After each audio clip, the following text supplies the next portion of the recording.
Riau lagi marak-maraknya kabut asap. Selama 20 tahun penjara. Perkebunan yang rawan kebakaran. Pelanggaran lalu lintas yang sampai menyebabkan kecelakaan. Halo guys, assalamualaikum warahmatullahi wabarakatuh. Perkenalkan, nama saya Hilmana Tulia, biasa dipanggil Hilma. Dan ini teman saya yang bernama. Halo guys, kenalin, nama saya Aurel Sali, biasa dipanggil Aurel. Baiklah, kami hari ini kedatangan 3 tamu yang akan menemani podcast kami hari ini. Sebelum podcast kita mulai, sebaiknya kita perkenalan dulu nggak sih? Coba kalau kakak ini namanya siapa? Halo, perkenalkan, nama saya Amelia Dinda Syahira, biasa dipanggil Amel. Perkenalkan, nama saya Zahra Devina, biasa dipanggil Kak Zahra. Halo, perkenalkan, nama aku Alia Nazwa Zara, biasa dipanggil Alia. Oke, jadi kita akan membahas tentang kelakuan oknum yang melanggar aturan atau hukum yang ada di sekitaran yang ada di Riau ini. Coba deh kakak jelaskan, kira-kira apa ya yang sering terjadi di sekitaran Pekanbaru ini?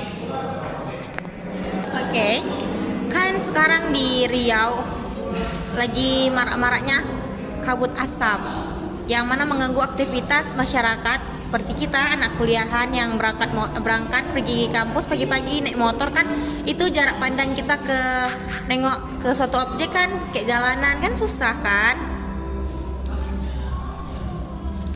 Apalagi biasanya tuh kabut asap tuh bukan karena polusi tapi lebih kayak kebakaran hutan di daerah lain yang anginnya tuh angin asapnya tuh ke arah Pekanbaru, jadi kayak Pekanbaru tuh jadi terkena juga karena kebakaran hutan di daerah lain.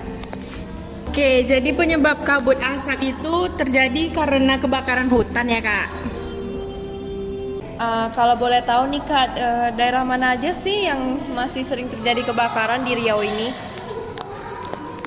Kalau di Riau ini ya, kan dikenalkan kayak oleh perkebunan sawit. Jadi biasanya tuh terjadi di daerah-daerah yang masih banyak lahan atau perkebunan yang rawan kebakaran. Menurut kakak, penegak hukum sudah tegas belum dalam menangani oknum-oknum ini? Kalau menurut aku sih ya sebenarnya udah tegas sih, karena ada beberapa kasus yang udah ada di berita kayak Polres Siak udah menangkap 1 orang pelaku kebakaran hutan dan lahan yang sengaja membuka lahan itu untuk membakarnya karena dia ingin membuat kebun nanas.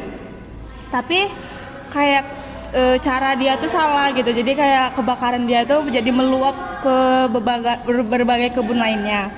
Karena itu dia dikenakan pasal Undang-Undang Nomor 39 Tahun 2014 tentang perkebunan dan Undang-Undang Nomor 32 Tahun 2009 tentang perlindungan dan pengelolaan lingkungan.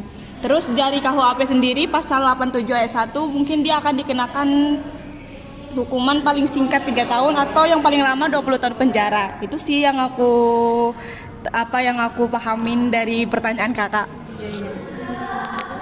Oh, jadi oknum-oknum yang melakukan pembakaran hutan ini sudah ditindaklanjuti oleh penegak hukum ya kak? Nah guys, kita itu harus menjaga alam, bukan merusak alam. Oh iya, kakak tahu nggak ya apa yang dilakukan pemerintah dalam penanggulangan kebakaran ini? Oke, penanggulangan itu sudah dilakukan oleh BNPB, yaitu dia menyediakan anggaran siap pakai untuk digunakan kedaruratan seperti termasuk kebakaran hutan dan lahan, yaitu dia membuat waterbombing yang helikopter yang terbang-terbang di atas itu yang kita tahu kan, sama juga TMC adalah teknologi modifikasi cuaca hujan buatan. Nah, kan tadi kakak ada menyebutkan BNPB. Jadi kamu berdua nih nggak tahu nih apa itu BNPB. Kalau boleh tahu BNPB itu apa sih kak? BNPB itu Badan Nasional Penanggulangan Bencana. Nah, jadi mereka itu biasanya menangani kasus-kasus seperti kita bahas ini, kadang kebakaran, kebanjiran, dan bencana lainnya. Oh, jadi BNPB itu biasanya berurusan dengan bencana alam ya kak? Oh iya, kita harus mengucapkan terima kasih kepada BNPB atas bantuannya untuk bantuan Karhut lah ya kan. Dan juga kita harus mengucapkan terima kasih kepada pihak-pihak yang ikut dalam Satgas BNPB dan pihak masyarakat, TNI dan Polri. Ada lagi nih Kak yang masih saya kepoin, gimana sih pendapat Kakak tentang orang-orang yang masih melanggar lalu lintas? Apalagi saya sering lihat lampu merah, mereka sering sekali menerobos padahal lampu merah belum hijau. Kalau menurut aku sendiri itu ya kayak pelanggaran itu karena dari sebenarnya niat dari hati nurani sendiri sih. Apakah kita masih mengikuti aturan-aturan dari penegak hukum atau kayak kita tuh udah nggak peduli lagi sama peraturan-peraturan yang dibuat. Apalagi kan seringnya tuh kayak melanggar lalu lintas, lawan arus. Nah itu tuh pasti sering dilakukan. Apalagi kadang itu kita juga masih melakukannya. Apalagi kita ya kan.